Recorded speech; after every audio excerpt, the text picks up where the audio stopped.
Bonjour à vous tous, à vous toutes, choisis de Jésus du monde entier. Bonne année 2021, il est encore temps de se le souhaiter. Santé, amour, paix, bonheur et surtout bon chemin en compagnie du Seigneur. Je suis heureuse de vous retrouver après une petite pause pour le temps des fêtes.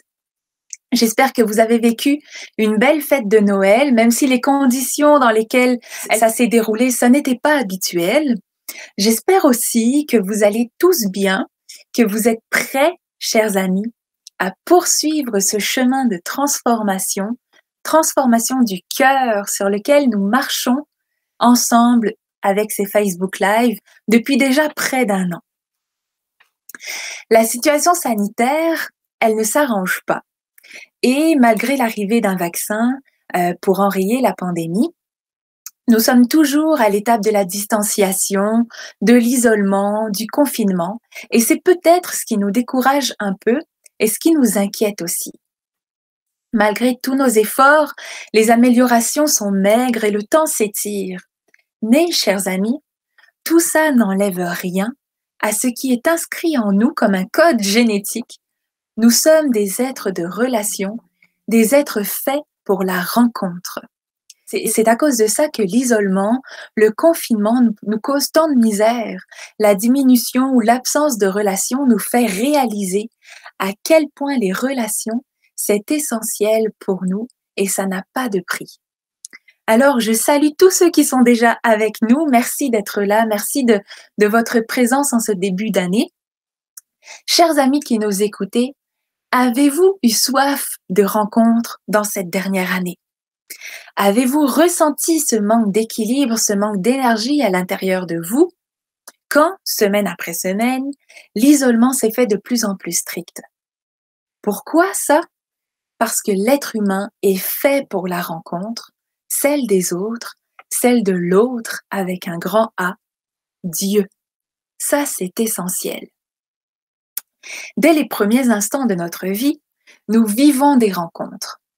Le premier contact d'un enfant naissant avec le monde, c'est une rencontre.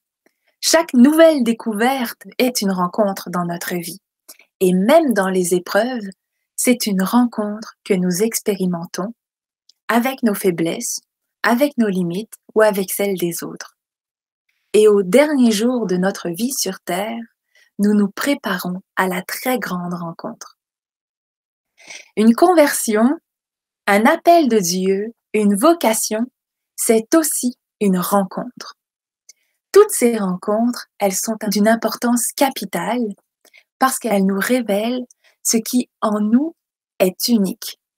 Nous avons cette nécessité d'une relation avec notre Créateur. Et vous savez, même Jésus, qui est le Fils de Dieu, a eu besoin d'une rencontre avec l'amour du Père pour révéler son identité profonde, pour aller de l'avant dans sa mission. On pense souvent que Jésus savait tout et avait tout pouvoir, toute puissance quand il était sur terre. Mais on oublie qu'en s'incarnant, Jésus a épousé notre humanité jusqu'au point de laisser derrière lui toutes ses caractéristiques divines, l'omniscience, l'omniprésence. Un de mes professeurs de théologie biblique nous disait souvent que le Fils de Dieu, au moment de son incarnation, a laissé sa divinité au vestiaire, faisant de lui un homme comme les autres sur terre, qui ne sait pas tout à l'avance et qui peut souffrir comme nous souffrons. Mais aussi, Jésus était un homme qui a accueilli la volonté de Dieu et qui l'a mise en œuvre de la plus belle des manières. Bref, si Jésus était un homme comme nous, c'était aussi, comme nous, un être assoiffé de relations, et particulièrement de cette relation au Père. On le voit souvent dans les évangiles qui se retirent dans le silence pour prier. C'est une rencontre avec Dieu qu'il voulait, une relation d'intimité qui procure la force d'avancer dans la mission. La liturgie de ce dimanche, de la liturgie de la parole ce dimanche qui s'en vient, Elle nous amènera à revisiter un événement particulier dans la vie du Seigneur, son baptême. C'est un moment essentiel dans la vie de Jésus parce qu'il s'agit d'une rencontre qu'il fait avec le Père. Et c'est toute cette rencontre que nous présentera l'évangéliste Marc avec des mots poignants, avec des expressions particulières pour décrire cette relation de Jésus avec son Père. Ce que Marc va dire, c'est que il vit les cieux se déchirer. Il vit l'Esprit descendre comme une colombe et une voix du ciel qui disait « Tu es mon fils bien-aimé, en toi j'ai toute ma joie ». Ce récit, qui est assez extraordinaire, vous pourrez aller le découvrir, c'est pourtant l'histoire d'un homme qui, dans un grand moment de vulnérabilité, est descendu dans l'eau du Jourdain, nu, et s'est fait petit devant Jean-Baptiste. C'est dans cette grande vulnérabilité que Jésus vit une rencontre merveilleuse avec l'amour de Dieu et qu'il accueille sa vocation, sa mission de fils bien-aimé de Dieu. C'est l'histoire de Jésus et c'est aussi un peu notre histoire, celle de notre rencontre avec le Seigneur. Même si chaque histoire, chaque vocation est unique, une chose nous rejoint tous et toutes, c'est dans notre vulnérabilité que Dieu est venu à notre rencontre. Et ce sont nos deux soifs de relation qui se sont rencontrées. Faisons mémoire, si vous voulez bien, de ce moment où nous avons rencontré d'une manière particulière l'amour de Dieu. Rappelons-nous ce que ça a transformé en nous. Rappelons-nous ce ciel de noirceur ou de tristesse qui s'est déchiré pour voir descendre l'Esprit, comme dans l'Évangile, et nous laisser inspirer la route à suivre, notre vocation, notre mission. Le baptême de Jésus, c'est l'histoire d'une rencontre entre deux soifs, celle de Dieu qui voulait se dire et se donner au monde, et celle d'un homme qui est ouvert à recevoir de Dieu sa mission. C'est l'histoire de notre Seigneur, c'est aussi notre histoire. Chers amis, nous sommes toutes et tous enfants bien-aimés de Dieu. C'est notre vocation et c'est notre mission. C'est bon d'en prendre conscience. Être enfant bien-aimé de Dieu, ce n'est pas un état passif. Ce n'est pas un droit qu'on s'acquiert et qu'on laisse ensuite prendre la poussière sur une étagère, comme un cadre accroché au mur. C'est un appel à passer à l'action, comme Jésus l'a fait, aussitôt après son baptême, en proclamant la bonne nouvelle de l'amour de Dieu, en provoquant des rencontres et des conversions, et en choisissant d'aller jusqu'à la croix pour sauver le monde et pour nous sauver. Rappelons-nous cette rencontre de Dieu qui a changé notre vie et qui a fait de nous ce que nous sommes aujourd'hui. Ses enfants, ses choisis, ses témoins pour le monde. Il y a eu une grande rencontre et il y a aussi de nombreuses autres rencontres dans notre vie. Nous sommes des êtres faits pour être en relation avec notre Créateur. La rencontre, c'est un peu comme si c'était inscrit dans notre ADN et c'est inscrit dans l'ADN de notre Créateur aussi, si on peut dire ça comme ça. C'est un trait génétique qu'il nous a transmis à tous. Désirons-nous le rencontrer? Désirons-nous cette rencontre d'intimité avec lui? Au fond de nous-mêmes, je suis sûre que oui. Et si parfois des obstacles nous en empêchent, choisissons la vulnérabilité, choisissons le dépouillement qui nous permettront et qui permettront au ciel de nos noirceurs de se déchirer et à la voix de Dieu de nous dire et de nous redire « Tu es mon enfant bien-aimé, tu es mon choisi, tu es toute ma joie. » Je vous partage un numéro du volume 1 pour le bonheur des miens mais choisi, Jésus, le numéro 41. Jésus nous y exprime combien il souhaite cette relation, cette rencontre avec nous, cette rencontre intime, et combien il sera toujours là pour nous quand nous chercherons à le rencontrer. C'est un passage qui est fort d'espérance et fort de réconfort, particulièrement dans ce début d'année où nous espérons tant de changements, tant de paix, tant de renouvellement pour nous et pour notre monde.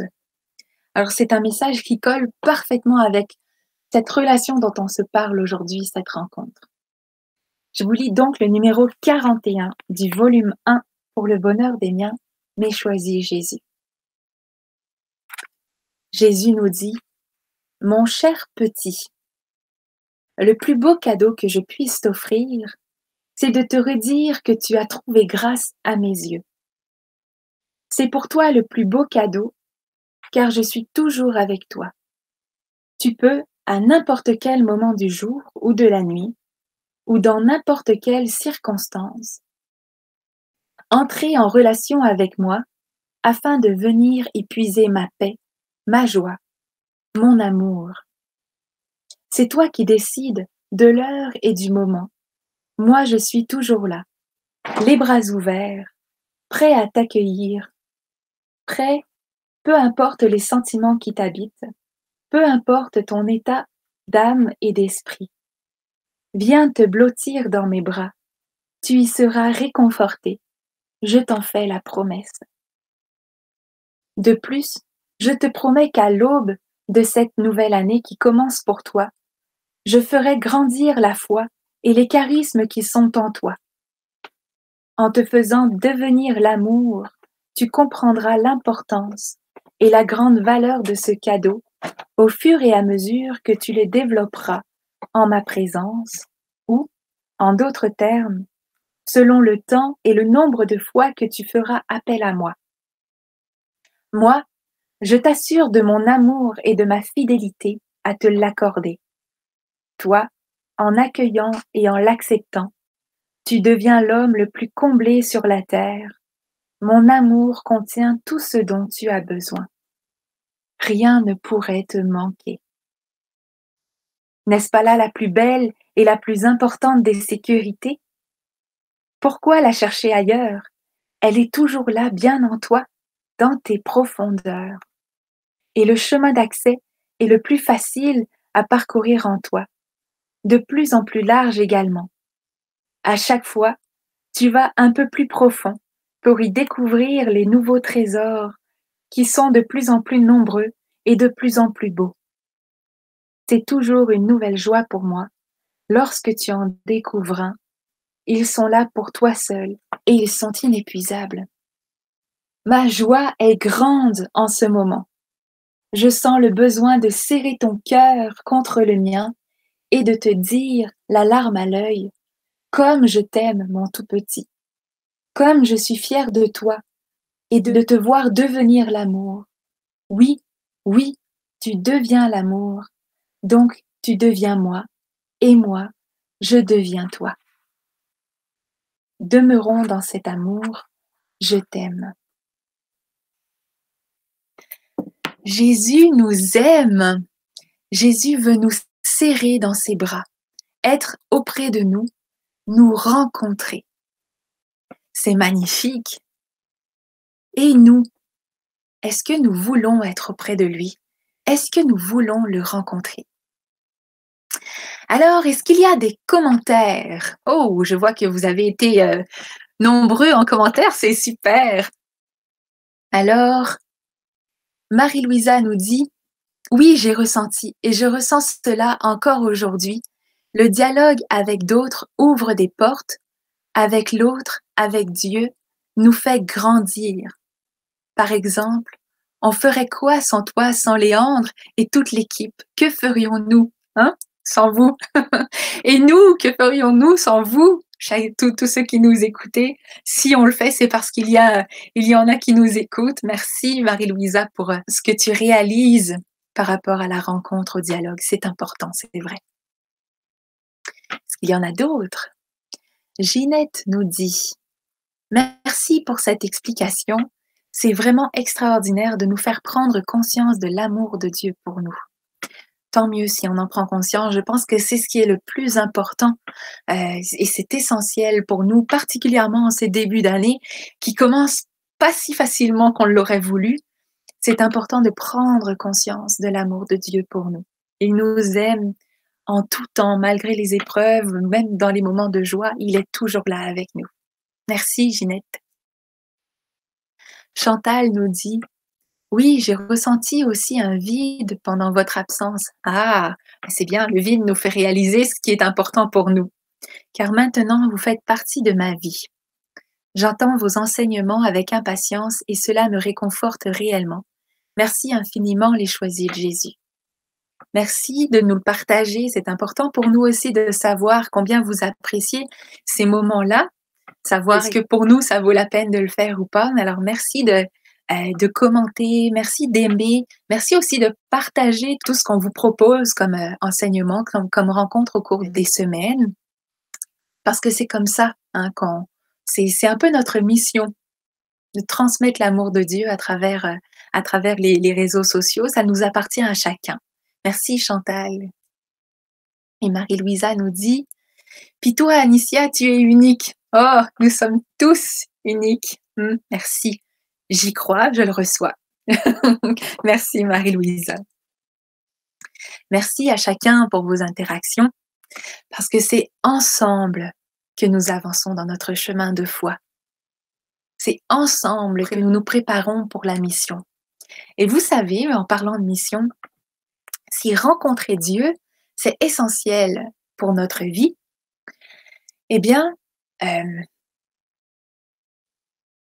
que ce soit à travers le contact d'une autre personne, à travers le pain eucharistique qu'on peut recevoir, à travers le silence ou la prière, rencontrer Dieu, si c'est essentiel pour nous, c'est aussi essentiel de le faire rencontrer, de le faire aimer. Ça peut être notre façon à nous de passer à l'action, notre mission en cette nouvelle année.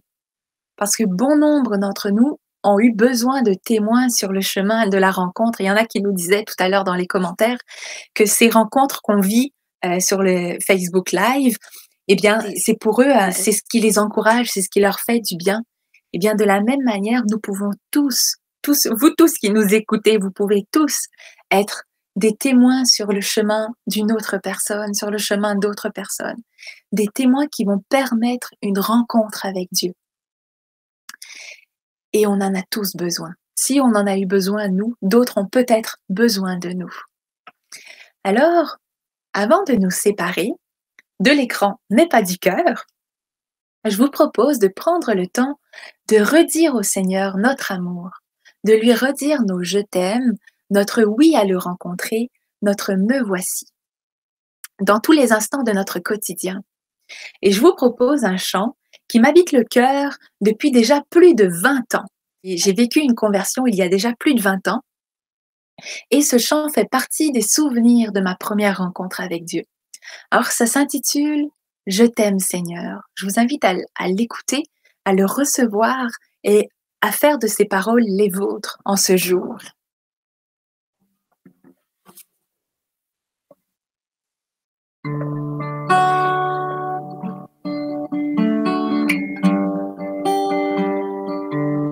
Descendons dans notre cœur, allons y rencontrer le Seigneur pour lui parler.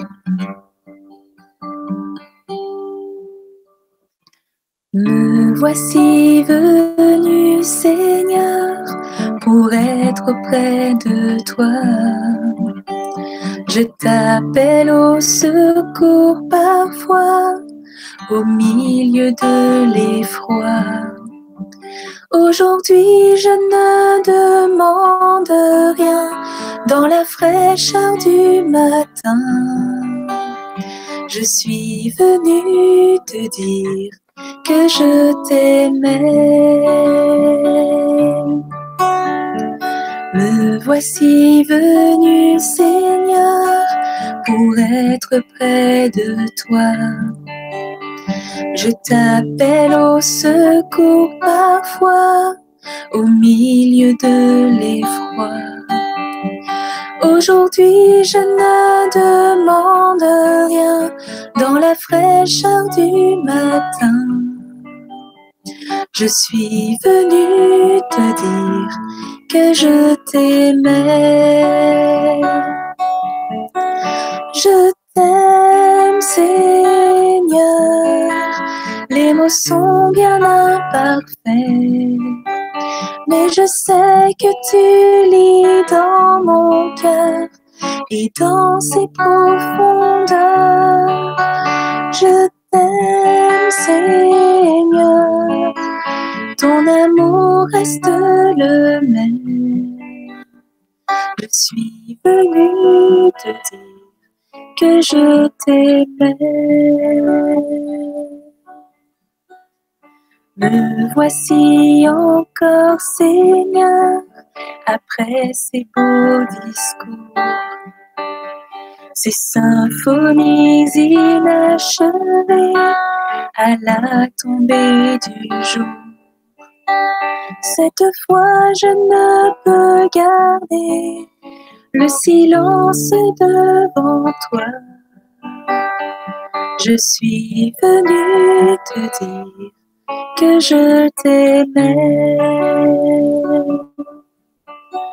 Je t'aime, Seigneur, les mots sont bien imparfaits, mais je sais que tu lis dans mon cœur et dans ses profondeurs.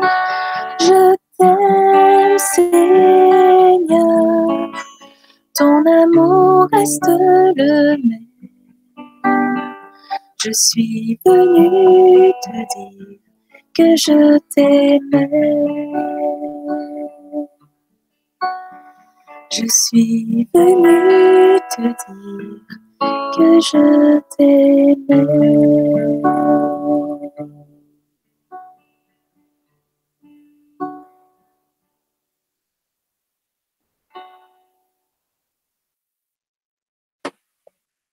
Chaque fois que je fredonne ce chant, je fais mémoire de ce moment fort où j'ai rencontré l'amour de Dieu, dans la simplicité d'un moment quotidien. Et ça me donne de l'assurance que le Seigneur est là, qu'il est toujours là, agissant, que son amour est là, près de moi. Alors, je vois qu'il y a d'autres commentaires. Anne-Laure, tu nous dis la preuve que le Seigneur nous aime et qu'il nous donne des grâces. Oui, n'est-ce pas? Puis tu nous dis encore, mais oui, le Seigneur est bon. Le Seigneur est bon, il a fait pour nous des merveilles. C'est un chant, ça. Je l'entends, je t'entends le fredonner quand je lis ces paroles. Je veux lui chanter mon amour. Tellement beau chant aussi. Hein? Je vous souhaite, chers amis, la santé et tout le meilleur pour 2021. Je vous souhaite surtout la plus belle des rencontres avec Dieu, la rencontre essentielle avec son amour. Et je vous souhaite le plus beau des chemins de mission pour faire rencontrer cet amour, pour faire rencontrer l'amour de Dieu et le faire aimer. Prenez soin de vous et on se revoit la semaine prochaine.